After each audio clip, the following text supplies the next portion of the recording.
trying to say she said 6 and between 7. She said 6. Okay, listen.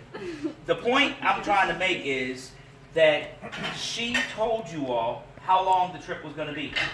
6 miles. Think about that for a second. When you guys got out of the van, out of the bus, she said we were going to go 6 miles by the end of the trip. Y'all didn't say anything. Yes, I did. You didn't really think about it. Yeah, I said something.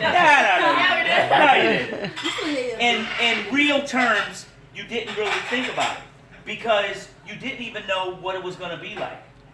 It did not start setting in as to how far we were going to go and what altitude and incline until we hit about the 3rd incline. And when we hit that 3rd incline, I heard it out of everybody. Wait, and all the talking stopped. And all the you talking heard stopped. exhaling. And everybody got serious. And guess what you all did? Mr. Drew, how far have we gone? And Drew was like, only point blah, blah, blah. 0.6 miles. Yeah, 0.6 miles. At that particular point, the reality of what we were getting ready to go through set in, didn't it? Yes. The reality set in, didn't it, right? And the 6 miles that we were about to do became a real reality. You were in it now. There was no turning around, right? And I looked at your feet first. And I was like, how many of them are really, Drew, not prepared for walking up this mountain? Including Drew had the wrong shoes on. And he's the expert. Okay? Jeans, wrong shoes, boots, wrong socks. You guys started coming out of your layers. We're getting hot, taking the coats off. Backpacks too full. But guess what? You didn't quit, did you? You kept going. We weren't allowed to quit. We weren't allowed to quit.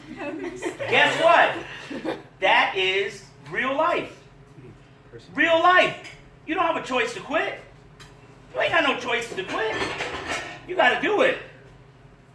When we hit 1 mile, we were only halfway to the top. Not even. We keep going. And it started getting slippery, wet, and bugs, and mosquitoes. And how many of y'all ate a bug today? I ate a lot of them. Ate about 30. Right. I ate lots of them. But guess what that is? That right there is why we took you on the mountain. Because this right here is exactly what you weren't expecting. The reason why I took you on the mountain and we decided to take you on the mountain is because this is real life. This is real life. This is what real life gives you. Real life is all about tackling the mountains when they come. Am I right, Al? You're right. Real life is about tackling the mountains. As adults, we get hit with mountains all the time. Things that are unexpected. Things we did not know that were going to be there. So really, what I'm trying to tell you is, you got a choice today. You made the choice. But the choice you made today wasn't just because we want you to climb a mountain in Alaska. It's bigger than that. The choice we gave you today was the choice of deciding who you're going to be for the rest of your life. For the rest of your life, you have a choice. You're going to be hit with mountains. You can either turn around and go back down when it gets tough, or you can keep on stepping. You can keep on climbing. How many of y'all got injured today? I saw scratches. I saw blood. Right? I fell. Fell, knees, everything. Charlie horses. That mountain was slip and slide. But guess what? We did not quit. Right? We did not quit. Listen. It's simple. There are 2 types of people. There are people that get confronted with the mountain, and the first thing they do is complain. The first thing they do is talk about how hard it is, how bad it is. I'm not prepared for this. I can't do this. I don't have the right shoes on. I don't have the right pants on. Oh my God, the sky is falling, Chicken Little. But guess what? The second group of people is like, man, oh well, I better keep going. Today you made a decision. You made a decision to keep going. That was your decision. And for that, you need to give yourself a round of applause. All right? So listen, here's the thing I want to tell you all. Not only, think about this for a minute. Think about how deep this is for a minute. Not only did you conquer that mountain today, you conquered that mountain today in a place where probably for the rest of your life you will never meet another person that has ever been here. For the rest of your life you will go to school, go to college, you will hear all about this global warming, this climate change, the glaciers, all your science classes, and 99% of your science teachers have never been here to see it for real. You saw it for real. You didn't open the textbook and see the glacier and how it moved. You were here and you saw the place that the glacier moved from. How deep is that? Like, that's a blessing because you're seeing something nobody else has ever seen and scientists talk about and read about but have never been here. There's 2,000 people live in this town. That's it. It ain't 8 million like Atlanta. It's 2,000. The school got 150 kids. It ain't Dunwoody High School. This is for real, for real. This is a small town. Do you have cell service in this house? No. But you don't have service in Alaska. Welcome to the real world. This is the real thing right here. You have to decide from this point forward, am I going to be person A or am I going to be person B? I want to be the person that sees the mountain and says, oh well, I'm going to do this. You know why? Because I did it before. I did it before. This is nothing. I want to be the person that says, you go back to your school, go back home. Guess what? To your parents, they ain't never been here. You can go home and talk to all your family. You the one in the family that been to Alaska and studied in Alaska. Went kayaking one day, climbed a mountain the next day. Right? And guess what? Guess what? At the end of the day, hard left, right? At the end of the day, guess what?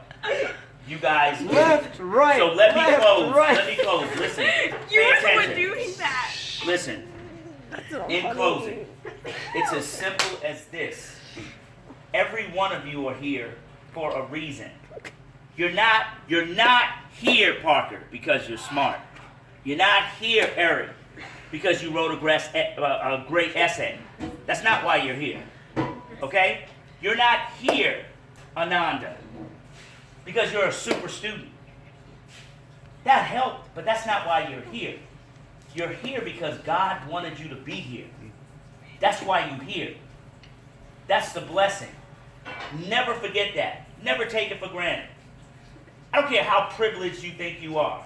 I don't care how much better you think you are, how much money your parents got. That's not why you're here.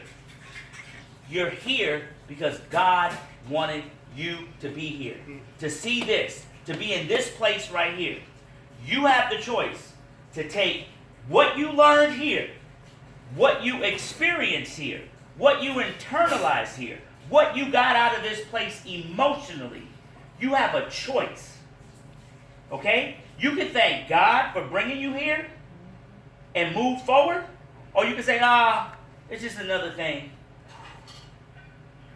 And we'll be looking back over y'all life like whatever happened to them. You won't be the first Frank Ski kid to fall off. And you won't be the first Frank Ski kid to ever do great things. You're going to be great because God told you to be great. He gives you the opportunities when you wake up to be great. And guess who you're going to be greater than? Your mama, your daddy. Because guess what? They work every day. Not because they got a career. mom and daddy don't work because they got a career every day. The career is what they do. But what they really do is raise y'all. They put everything they have into raising y'all. They want y'all to be better than they are. They don't want you to be less than them. They don't want you to be equal to them. They want you to be better than them. Because it does not matter what job your daddy got, Amir. It don't matter, Bryce, what job your mama got. The job that your daddy and mama is going to be judged on, Eva, is, guess what? You. How you came out is how they going to be judged. If you come out as the ass kid, that's how your parents going to be judged. Oh, that's Eve's mom. Oh, well. Oh, well. Oh, well. That's Giselle's mom. Oh, well. That's Sam's mom. Oh, well. No, we're not going to have that. We're not going to have that. Why we're not going to have that? Because you guys conquered the mountain and you're grateful for the mountain being in your way. Okay? So the next time you get to your next mountain, you do not complain. You do not complain. You look at it and you kick ass. And you keep moving. Right? Because you kicked ass on a mountain when you was 13, 14, 15 years old. In Alaska. Amen. You did it. Thank you. Thank you. Thank you. Thank you. Thank you. All right. So speak.